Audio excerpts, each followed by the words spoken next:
Hello, Sarah Schlafly joining me here on Wilder Future, and I'm so pleased. Sarah is an award-winning entrepreneur, serial entrepreneur, investor, and all-around fantastic individual.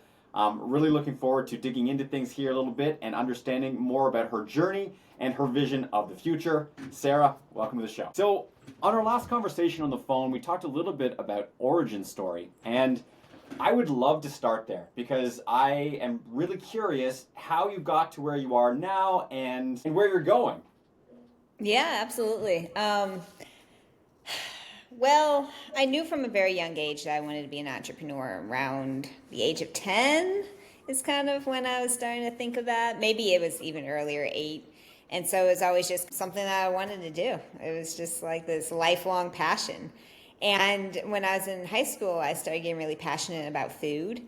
Specifically, the intersection of food and health is what really drove me, because I would read magazines that were sitting out at my parents' kitchen table and read all about health and nutrition. It was just like one of those random quirks as a teenager. So in my early 20s, I launched my first company, and it was teaching people how to cook healthy foods, sharing some of the skills that I had developed as a teenager. And the more I taught, the more I realized that our whole food system needs to change, because we're quickly entering this point where we're going to run out of enough natural resources to feed everyone on the planet. And I thought about what is the most resource intensive nutrient, and that is protein.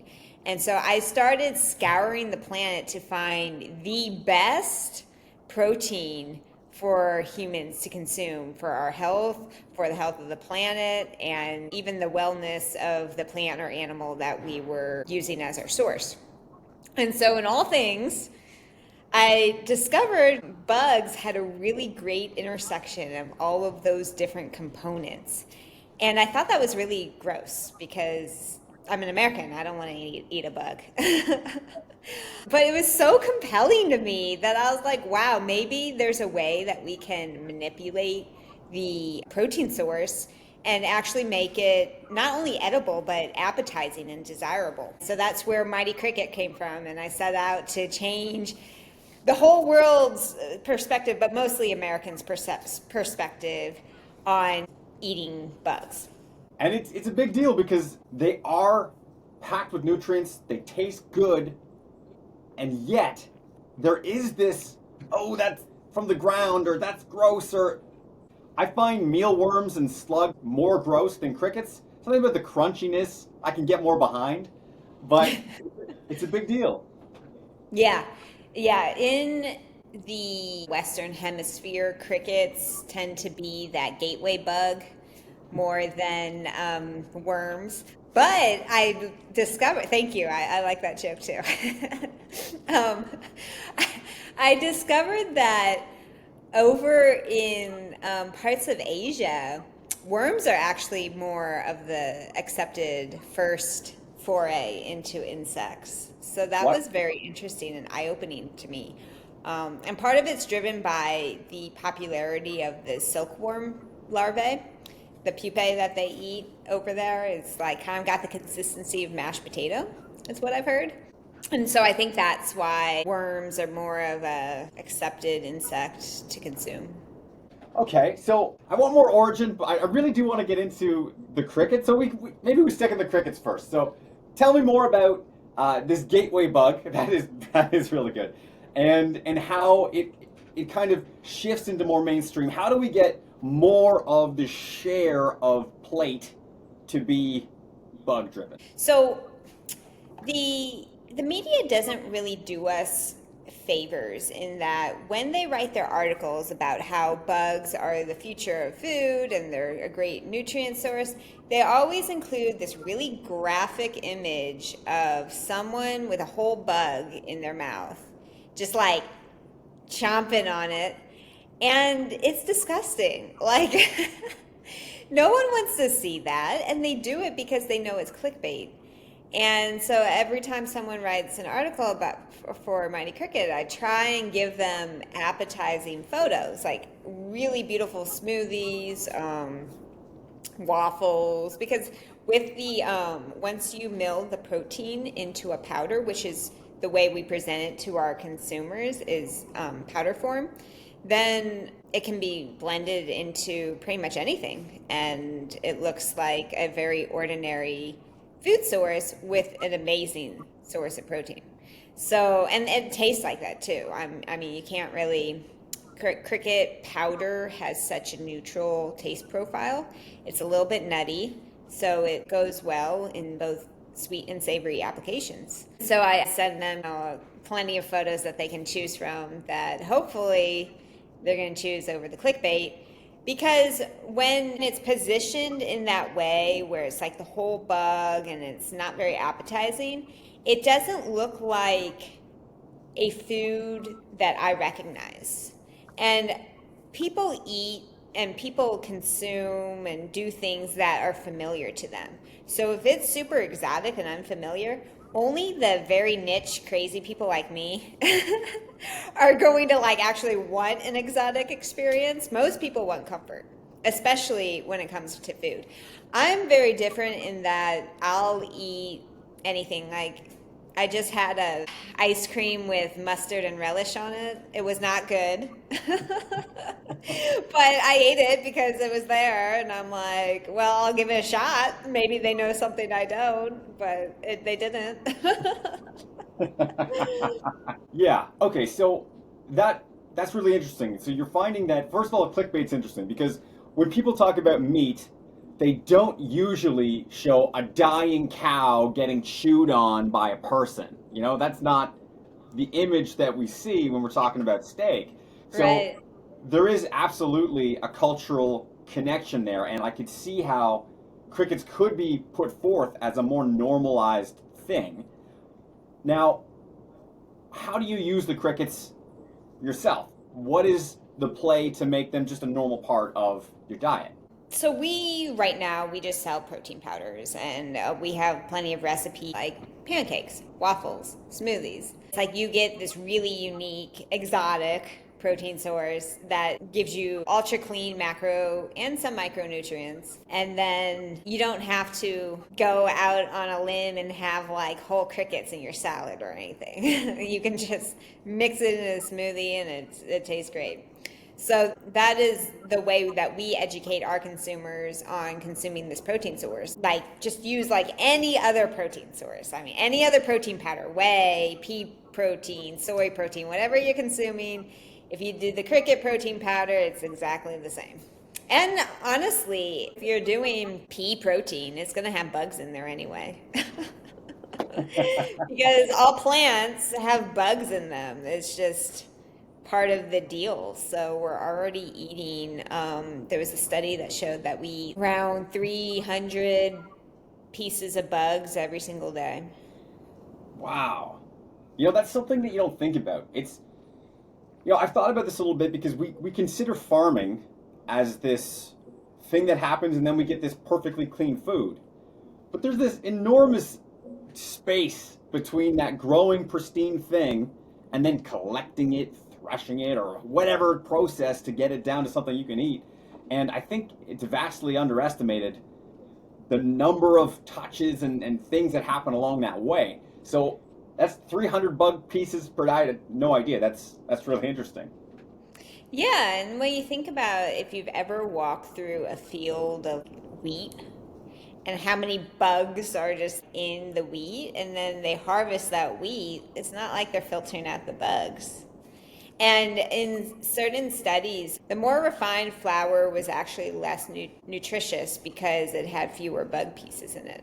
So I think it was somewhere in Europe, the consumers were getting more diseases because of it. It's one of these fascinating things. You know, we think we want cleanliness, we think we want isolation, but then sometimes it's the messy mixing that's actually good for us. And I'm here socially as well as nutritionally. You know, we tend towards isolation, being alone, having our own space, privacy, but it's that medium of exchange. It's the socialness that we crave personally, and then also I kind of love that. So from a space perspective, so it's actually kind of cool. There's a company here right right outside of Peterborough called Entomo, and they make crickets powders as well. So it's neat because I'm sure that there aren't that many kick-ass cricket companies in North America. There just happens to be one right near my town. So I know a tiny little bit about how they do things, but I'm really curious as to the process, how you see it in a couple different contexts. I mean, one of the things that I like to talk about and am interested in is if we're going to go and live on Mars, how do we make food that serves us, that works, that's nutritional, takes up less space and fewer resources? So that's one strange context. But then just here, regularly, what does growing crickets look like? Why is it better? Why is this something we should care about? Mm. Yeah, so, one of the things in our marketing is repositioning the idea of cricket as being, or insects in general, as being a dirty, unsanitary food source to an actually highly clean source of protein. So that's one of our marketing terms, is we say clean protein. The reason why we say that is because when you compare cricket farming to other farming practices, it is actually a highly clean and pure way to farm. The industry hasn't yet been adulterated by all of the industrialized farming techniques that go into the cattle industry and the chicken industry, even plant-based. We have the practice of pesticides, which on the one hand really cut down on having to till and erode topsoil, and it feeds more people. But on the other hand, it's how are those pesticides harming us? In the cricket industry, there aren't yet vaccines for crickets. There aren't immunizations. Not that there's anything wrong with that, but it's just untouched industry, which is cool because we know as of now the industry is very, very pure and very clean. And the way it's farmed, so we're not gathering crickets in the wild. Free-range crickets could be potentially harmful depending on what they eat, because insects, especially crickets, they'll eat pretty much anything. So we don't want our crickets feeding on anything. We want to control that feed just to make sure that the product is high integrity. So they're farmed in a warehouse. We just give them plenty of surface area where they can crawl around and do their thing. And then the diet is mostly grain-based. They like to have about 20% protein in their diets and a little bit of other nutrients. So it's a fairly simple process. It can be a little bit manually intensive, labor intensive. So one of the things that the industry is working on is figuring out how to create automations for certain processes. Where do you see some of those automations coming down the pipe? Talking about bins, I think I've seen systems where they literally have cardboard houses, corrugated cardboard as kind of the main structure. And then they sort of build out from there and you get an enormous density, a huge amount of crickets in a small space. And then at the end, in this case, I think they dehydrated them and then they milled them.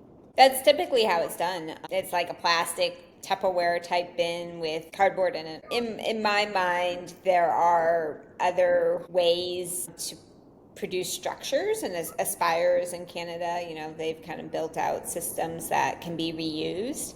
So you're not using cardboard, it's maybe something a little more sophisticated than that.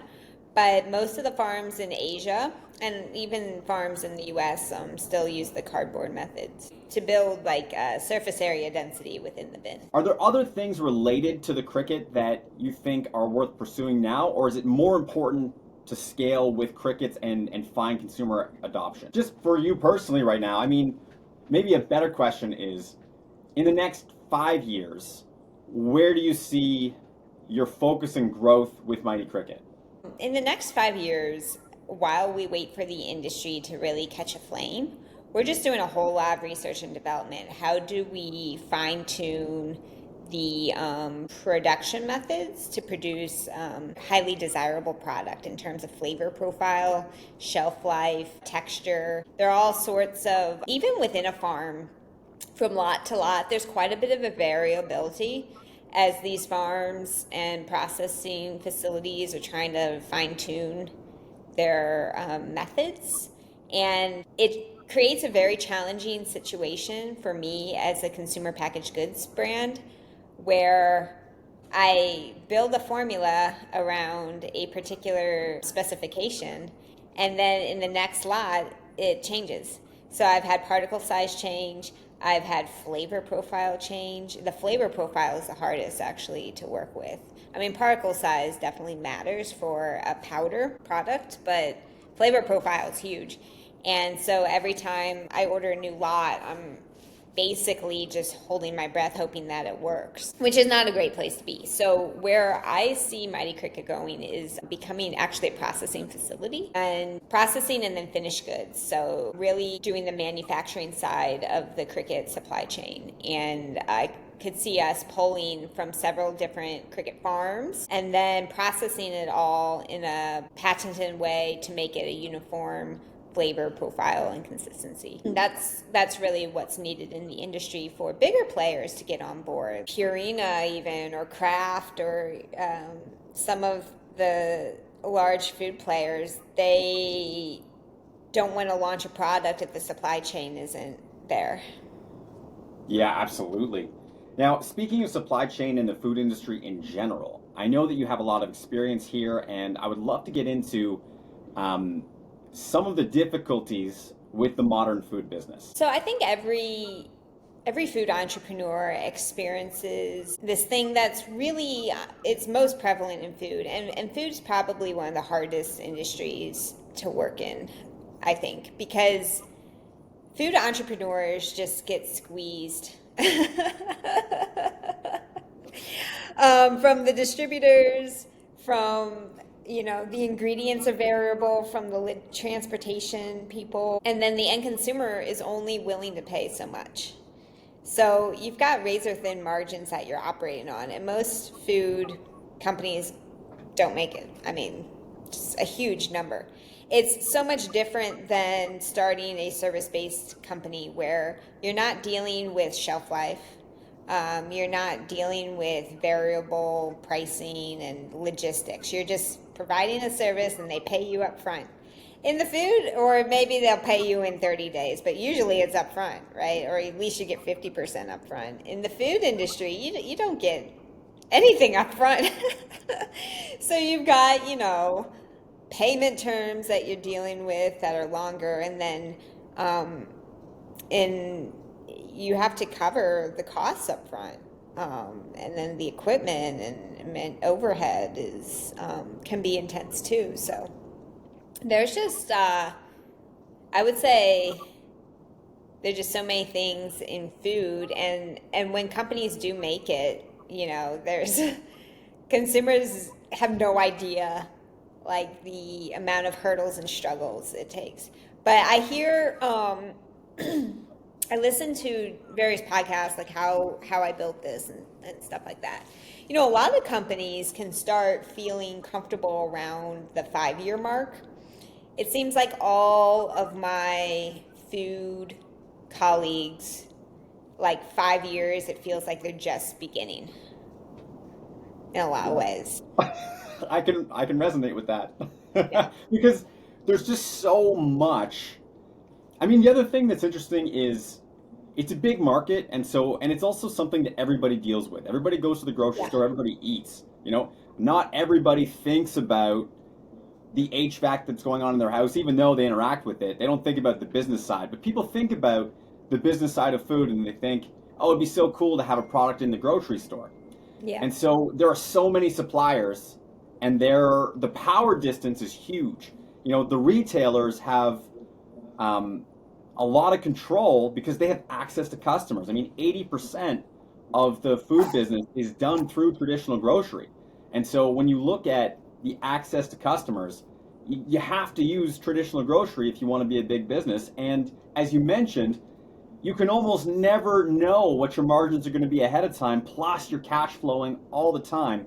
It's a very tough business. So do you have ideas as to how that could be improved in the future? I'm just curious. For now, fortunately, my product doesn't have to be refrigerated or frozen. So shipping direct to consumer is our best bet at the moment. And really for small food companies, like it's very difficult to go straight into retail without having a brand behind it. So either another method is to like build a following first and then launch a food product. I mean, that's what Mr. Beast did. He like rolled out a chocolate bar and got into tons of retail space and was like, man, or Prime, Prime that seemingly exploded overnight, and it's because they had a huge audience already built out.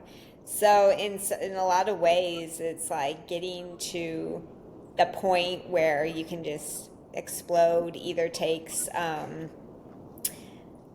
it takes brand awareness, like people, a really wicked cool Instagram or TikTok campaign like Prime. They did some really interesting videos that were very compelling for especially the younger generation. They show like this guy running to all these stores, collecting buying up all the Prime before it sold out. It's pretty good. I mean, it's that. The other way to make it is just incredibly slow growth, knowing that it's going to be a grind for, it could be 20 years, grinding for 20 years. And the food entrepreneurs, like the brands that I know that had a seemingly explosion overnight, Kodiak Cakes, their story was like 2 or 3 decades long story of like getting to the point where they made it. In terms of like how to fix it, I have no idea. Like we have the system built out where we have these retail stores and the stores only have so much shelf life and there's so many competitors for those shelf life. And the other challenging thing is that a lot of consumers don't know is brands often pay to have a spot on the shelf. And that just like can be super expensive. And then the exhibits where you go to show your product to the sales buyers, those exhibits are so expensive. So along every way, you're just like bleeding money. Totally. And yeah, it is just it's a tough slog. I think I listened to a stat, something like 90% lose money in food. So it's a tough slog. Now, I will say that it does seem like on the hyper successful side, it's very similar to drug dealing. If you look at being a drug dealer in Baltimore, the chances of being incarcerated, getting killed are high. But there's 1 or 2 guys in the city who make, $250,000, $500,000 a year.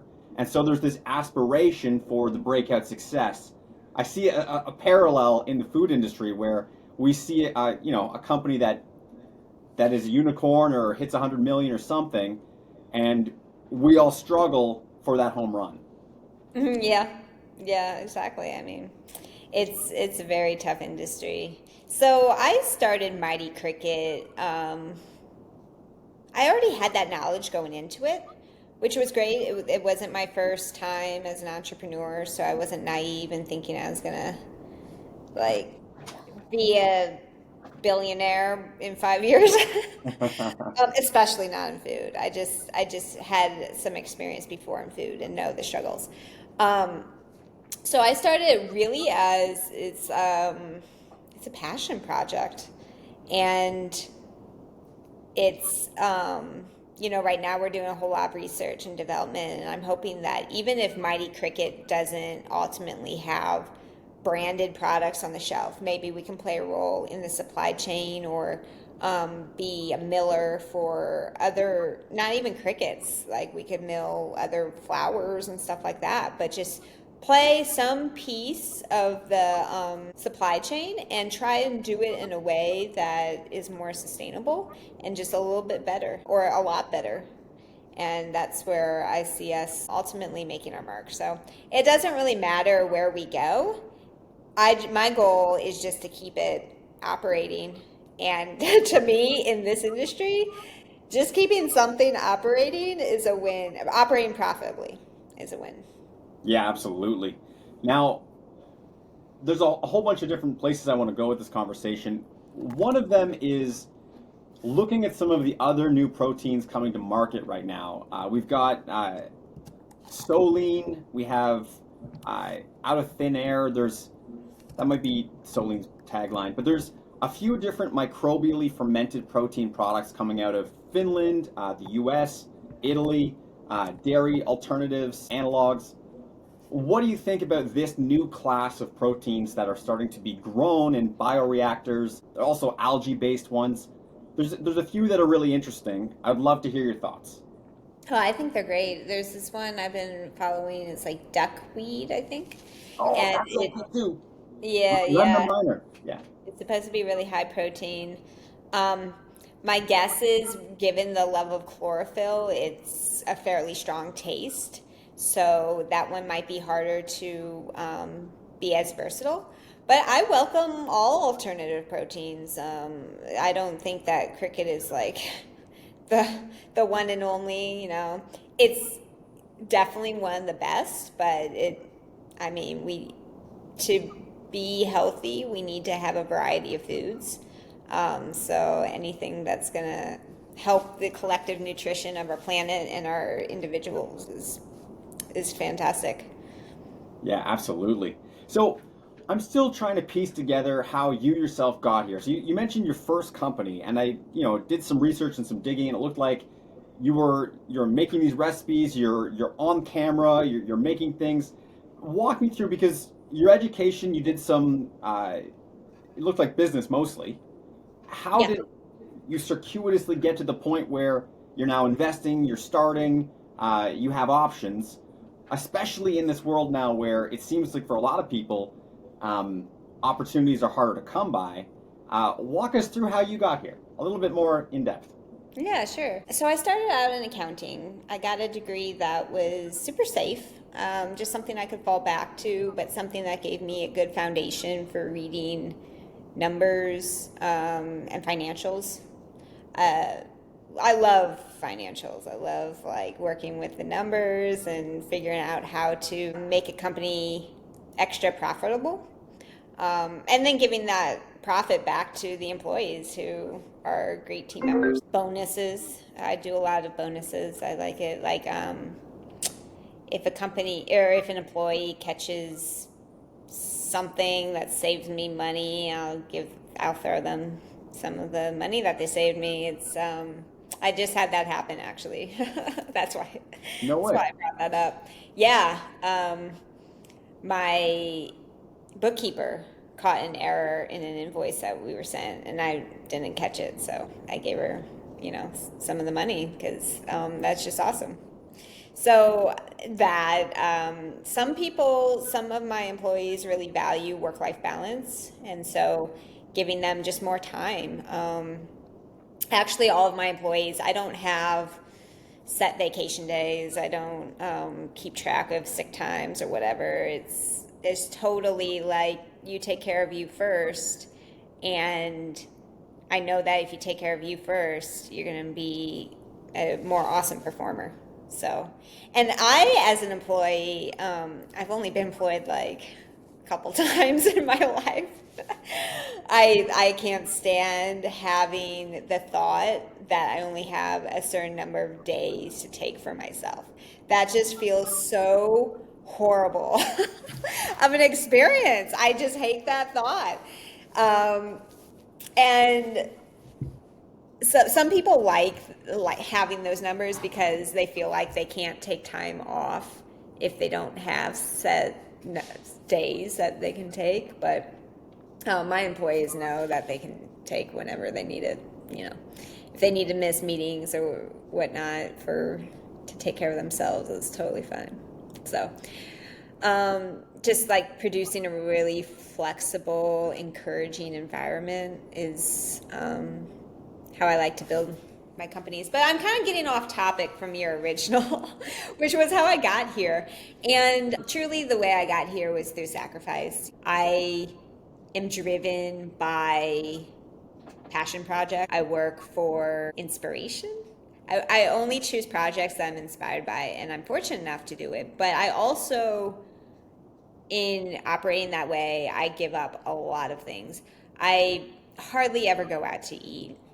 Um, I don't buy clothes as much as other people do. I don't buy new cars, like hardly ever. I bought basically one car since I've been operating. Um, there are just so many things that I don't do because I'm so obsessed with my passion projects. And my projects keep me so engaged and entertained that I don't need all of these other stuff. I do love to travel, but mostly I travel to build the companies, and then I, go off and explore outside of that. But beyond traveling, there's very little that I do that like treat myself. And most people I've discovered don't have the same level of frugality that I have, which is fine. Like they want to have a paycheck and afford certain things, but I just don't want that. I just want to work on what I want to work on and not work on what I don't want to work on. And I want to have my unlimited flexibility in my schedule. And so it takes that sacrifice until you actually make enough money that you can afford the everyday pleasures that other people can afford with a paycheck. So it sounds like your frugality has helped you get into the position of being an owner, but you must have had a breakthrough moment, a moment where all of a sudden you had either a reputation or capital or something to work with that allowed you to take the next step. Can you sort of pinpoint maybe a breakthrough that you had? So the breakthrough I had was it's just about a year and a half ago, is where I pinpoint the breakthrough moment. Now, you go from it's like an iceberg, you build a lot of things under the water that you just don't see until suddenly you see this little tip, but the mass is under the water. So all through my 20s I started flops of businesses and really kind of was struggling to figure out the way that business worked and how to build a product that people wanted and the demand, and also just building my network, because your network is everything, especially when it comes to creating opportunities for yourself. It's all, pretty much everything is in my network. And that takes just a long time to build, building your credibility, especially as a young entrepreneur without any corporate experience behind me. I'm pretty much not credible from any external source except for my work. And it's harder to be more credible when your businesses aren't yet successful, right? But what I got really good at was starting companies, getting them off the ground very quickly and efficiently. And because I was working with such little capital on my first few ventures, I got really good at creating things out of almost nothing. Like I can make money stretch really, really far. It's a talent. And what I was struggling with all through my 20s and even early 30s is what is my tangible skills? Because I wore so many different hats as a single entrepreneur, that it's just hard to pinpoint, what you're really excel at. And what I've discovered that I really excel at is running incredibly lean operations, at building teams out on a very small budget. I just knock that out of the park. And so this has become very valuable to other companies. And so anytime I see a single entrepreneur who's struggling. They're like very good at their skill, their craft, but the business itself is kind of struggling because they don't have good logistics and systems and operations in place. I can take that and I can blow up that company because we have an amazing product or service, and all it needs is the infrastructure around it. And I've done that infrastructure so many times in so many different industries that I've gotten incredibly good at it. And I can apply it to pretty much anything now. And so now I'm in HVAC, and I'm in the legal field, and those are going very well, just taking these learnings from other industries and then adapting it, because business is business. I mean, it's all pretty much the same. Every business has the same departments. They have marketing, they have sales, they have finance, they have supply chain, whether it's human capital or it's tangible goods. It's all the same. HR. Yeah. So, what's something that people do wrong a lot of the time? So, talking about having applied these things across different industries, I'm really curious as to some of the common mistakes and then how you fix them. Yeah, a big common mistake as an entrepreneur is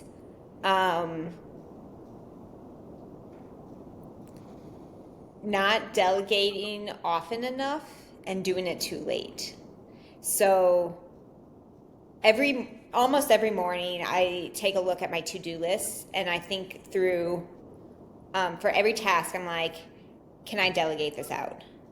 And sometimes, and this is the other mistake I see entrepreneurs make, is they can delegate it out, but they have to train, and that training is a barrier to them delegating it because they have so many other things.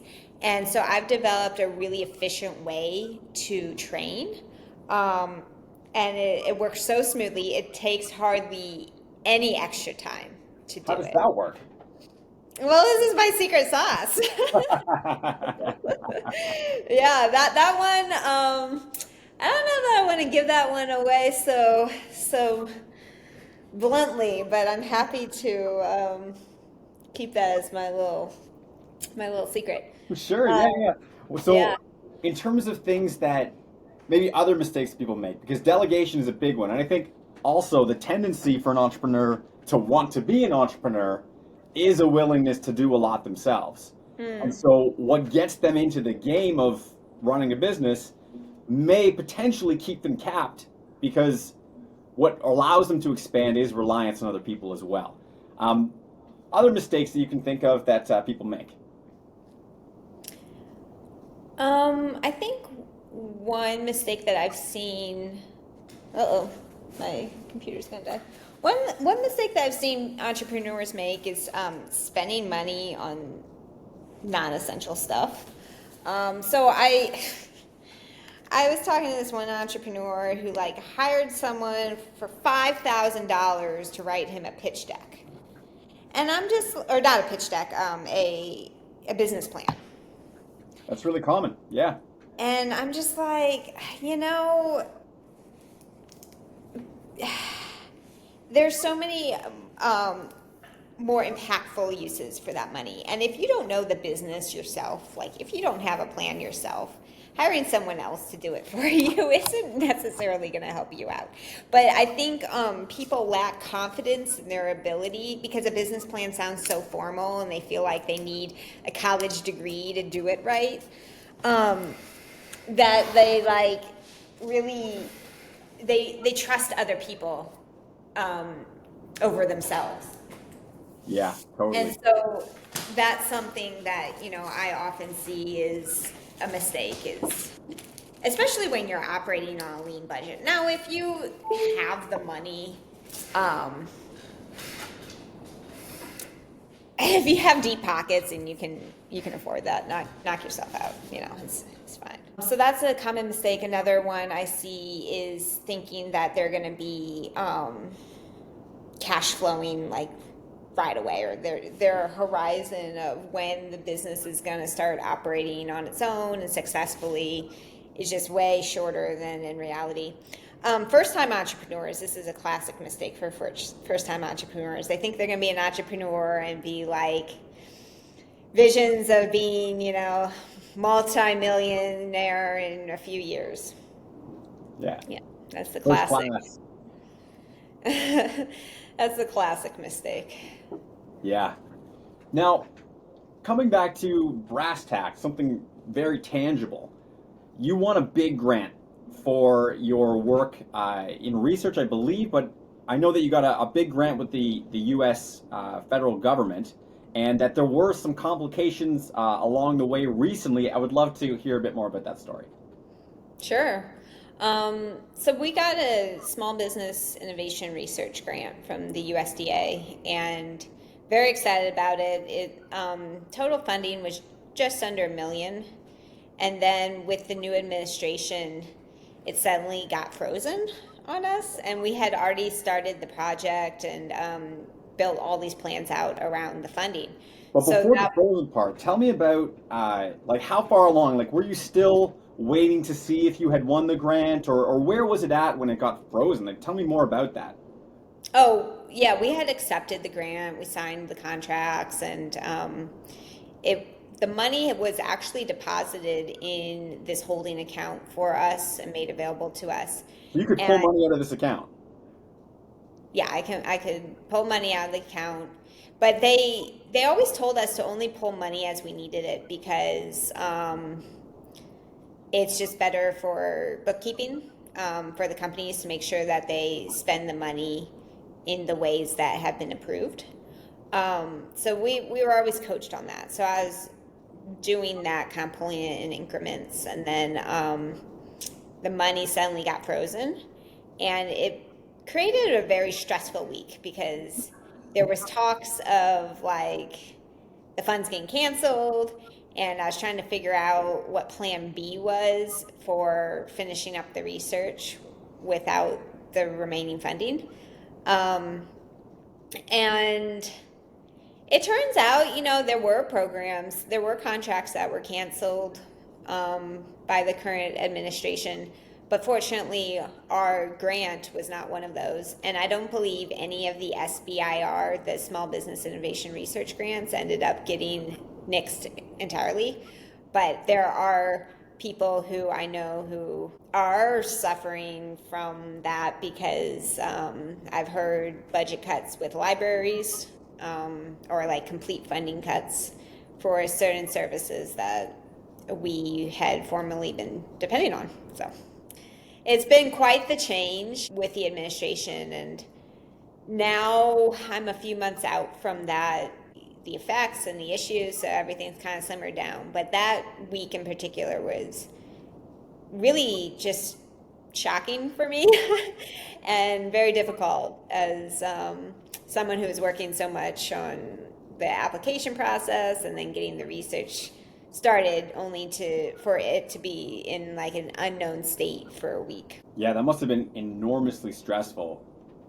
In terms of coping with that stress, and coping with stress in general, I mean, being an entrepreneur is inherently stressful.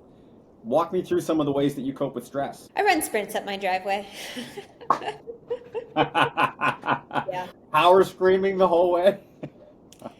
Yeah, no, I don't scream, but I am breathing heavily. Yeah, I basically, like, whenever I get too stressed, I just start running sprints. And it really is a physical release of my stress. Sometimes I'll go on like a 5 mile hike at the end of the day just to unwind and de-stress. And so basically it's just working out because my work is all mental. I don't have a lot of physical work in my jobs, so I need a physical release for the mental stress. Yeah, absolutely. That makes sense to me because you're in your head, you're doing things, and then the body doesn't get any release, but you actually have tons of physical reserves left that really want to get used, and you must find that with this release that is kind of satisfying. Yeah. Yeah, because also when you're thinking so much, your muscles tense up, so you need to like shake through the tension. Shake it out. Absolutely. Yeah. Have you thought about doing any other kinds of processing? I mean, milling is a great kind of commodity first-hand path. Have you looked at the consumer side, making end products innovations there? I think the milling side is kind of where I'm heading, milling and blending and bagging. I could go into co-packing for other manufacturers, but just having a variety of services that can be done under one roof would help us diversify our revenue stream. And so we're not just leaning on Americans eating bugs, which is not a huge market at the moment. I know it's shocking, but I wonder if there is some kind of thin edge of the wedge that would have a disproportionate impact on changing that. I wonder if there is some area where eating bugs makes more sense. I'm sure you've thought about it. It seems like smoothies has been one of the key places, and I can see that maybe being the thin edge. Are there other areas of development that you think could be fruitful for that? we're such a snacking culture. Cricket snacks is probably the best product to go with. An extruded snack, like a I was thinking about that, and I was wondering if you were going to get there. Yes, totally. I think extruded protein is a no friggin' brainer, and I've been thinking about products that I would actually want to get back into, and that's one of them because I think it's so compelling. Yeah, extrusion is, people love it. And extrusion is when the material is going through a really high pressurized machine and then it puffs up at the end when it comes out.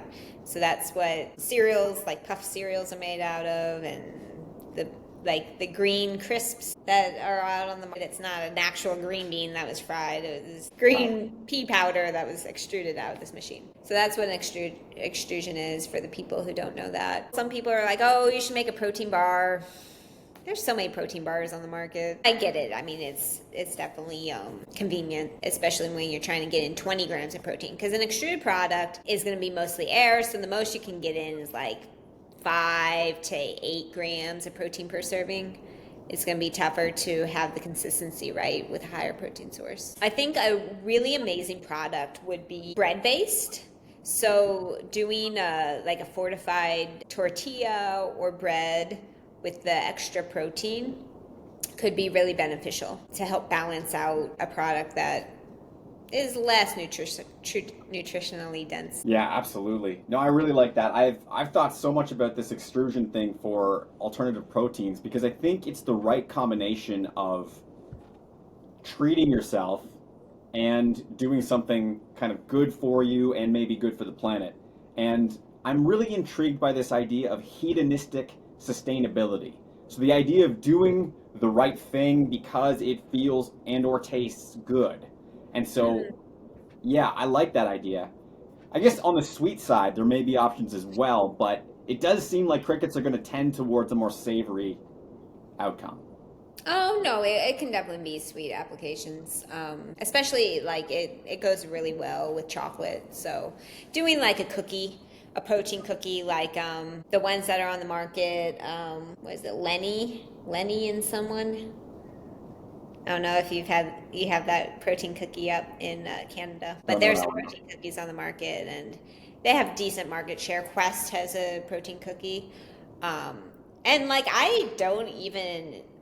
Mighty Cricket doesn't even need to necessarily have a branded product. We could supply the protein powder to Quest to make a cricket protein. Yeah, absolutely. So it sounds like one of the places that could be really strong for you guys is in that primary product. So if you're doing though the bagging and the handling and everything else, then extrusion still does make a lot of sense, in which case you may want to have a brand if you're doing extrusion anyway. But it's a different process, but it's kind of one extra piece of equipment. You already probably have horizontal form filling baggers and the rest of the process. Yeah. If we're doing milling, doing some finished products would be good. And I think the way we would move forward would be going after co-packing contracts while we continue to build the brand. Yeah, co-packing is an interesting piece of the business. When you look at the rest of the food business on the consumer facing side, all of that cash flow stuff is a problem because your supplies may take, you may pay for them 90 days before they get to the consumer. And then maybe 30 days after that you get paid. So there's a massive cash flow ride that you have to take in order to get everything that you need for creating the product, getting it out to the consumer, them consuming it, and then finally the retailer or distributor paying you. So the co-packing side is kind of the opposite. People pay you before you even start. And so it's a very cash flow positive business. Yeah, exactly. It is. It's a good business. I have colleagues who have done co-packing, and it was very difficult for them to produce a steady business because they said, their clients either get big and grow out of them, or they go out of business and are too small. So finding the right match is really challenging, and so they ended up launching their own brand while they were doing co-packing, and that became very successful for them. So the co-packing in that case became the gravy, and the steady business became their own brand. Yeah. But I have another friend who started the other way around. He started his own brand, and then he added on co-packing services as like an additional way to cover expenses. And so he's doing both at the same time. That makes sense. Once you have the equipment, it's really nice to keep it running because that's how you make money with it. Yeah. Cool. Any other thoughts in terms of the future? I mean, I'm in crickets, that's one side, but I'm curious, because you're involved with these other things, you're involved with law and HVAC, and just as a business owner, I'm curious as to, this is a future-focused podcast, where you think people should be putting their energy in the next little while, where you're going to be putting your energy in the next little while. Well, I don't feel comfortable having an opinion on where people should put their energy. Because who am I to say, what people should be spending time on, I probably thought that smartphones were stupid. Why are you spending so much time on this technology? That's dumb. Before I had a smartphone, really loved it. Actually, I have a love-hate relationship with my phone. I know where I'm going to spend my energy, and it's just continuing to do the projects that I have been doing, but also continue to look for those other single founder entrepreneurs who need that operations person because they have a really great service or product, but they are struggling to build the business around it. So I'm going to continue to lean into that skill set of mine. And I guess if you have one piece of advice for your past self to maybe accelerate your journey in some way, I mean, it seems like it's pretty accelerated already, but if you could go back to that 20-year-old Sarah who was maybe finding her way still, what would have helped her then? So I toy with the idea of would it have been valuable to get some corporate experience? Because I know entrepreneurs who worked in a company and then became an entrepreneur. Or would it have been better just to do what I did and go straight into that entrepreneurship? And I'm not sure what my answer is there, but some of the things that I think about is putting myself in some sort of environment that would have allowed me to think bigger right off the gate than what I had been thinking at the time, and just have experiences where I could work with bigger numbers in general. On the other hand, being in the environment I was in really forced me to figure out how to do things without having all of the departments and resources you have at a corporate company. And that skill has become incredibly valuable for other small businesses that I can dive in and grow. So I'm not really sure what I could change about my past, because changing that would influence my skill set today. So again, I'm back to who am I to judge whether that experience was good or bad? It produced outcomes that I'm not even aware of.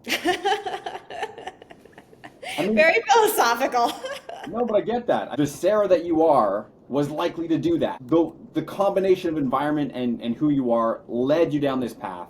I do think it's interesting to note that you're here because of your experiences, and changing them would change where you are now. You would have made different decisions. And so whether it was the right thing at the time is kind of impossible to say. But yeah, and I like where I am today. So if I changed anything about the past, maybe I wouldn't like as much where I am today. I don't know. I like that. But I mean, that's mindset too. Do you have any other practices that you find are useful for you in terms of keeping happy? No, I've pretty much always been um, happy and positive, kind of, even if my environment was not. So I think that's just an inherent thing about me. But it seems like some people just are inherently happy and others are inherently unhappy, even if their life to someone else looks great. And you're like, why are you complaining? They're just like, find something to complain about. And I don't know if that's nature or nurture. I don't know. It does seem like people have base set lines of, Yeah. yeah. It does seem like that. And people actually think my life has, because I'm so happy and content, people mistake my life as being easy, easier than theirs or more fortunate. And I don't necessarily think that's the case. I mean, just talking to you, it seems like you kind of worked for what you had, you saved, you made smart decisions, you took opportunities, you took risks. That's kind of what it looks like to me. Yeah. I mean, I had a decent base to build off of with like a stable-ish family, but it's definitely not like easy. It's not been like this easy, happy-go-lucky life that people think because I am so happy. It's like, no, my happiness has nothing to do with my circumstances. There's a wolf inside all of us, and one is always looking at the negative, one is always looking at the positive.